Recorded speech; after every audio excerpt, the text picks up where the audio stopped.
स्वागत आहे तुमचं सुषमाज किचनमध्ये। आज आपण उपवासाचा इडली, डोसा, आप्पे किंवा मग उपवासाचे कोणतेही थालीपीठ तयार करण्यासाठी मस्त अशी लाल मिरचीची आणि शेंगदाण्याची चटणी तयार करणार आहोत। अगदी झटपट तयार होते व तुम्ही कोणत्याही उपवासाच्या पदार्थासोबत खाऊ शकता।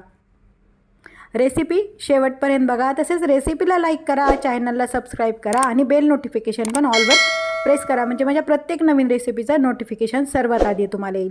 आता आपण या चटणीसाठी लागणारं लाल मिरचीची लाल चटणी बनवणार आहोत। शेंगदाणा आणि लाल मिरची, त्यासाठी मी 1 वाटी भाजून साल काढलेले शेंगदाणे घेतलेत।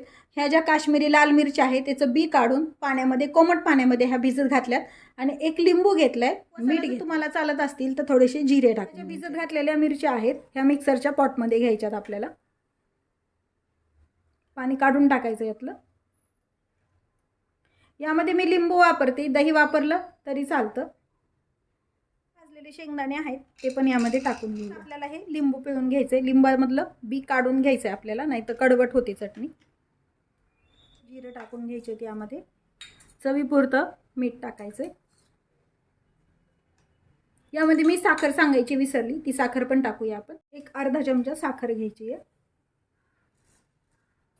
सुरुवातीला पाणी न घालता मिक्सरनं पाणी टाकून आपल्याला काढून घ्यायचं। जसं तुम्हाला चटणी घट्ट पातळ हवी तिथपर्यंत तुम्ही पाणी टाकून घ्यायचं आणि पुन्हा हे मिक्सरला बारीक अशी चटणी तयार करून घेतलेली आहे।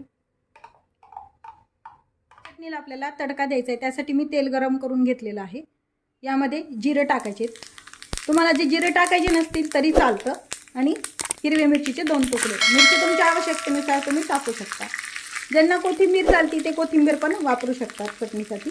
तडका छान तडतडलाय, याच्यावरती टाकून घ्यायचं आपल्याला। ही चटणी तुम्ही उपवासाचा डोसा, उपवासाची इडली किंवा उपवासाचा जो वडा करतो, पराठे करतो, कोणत्याही याच्यासोबत आपण ही छान खाऊ शकतो। तयार आहे आपली उपवासाची। आपण याच्यात मिक्स करून घेऊया।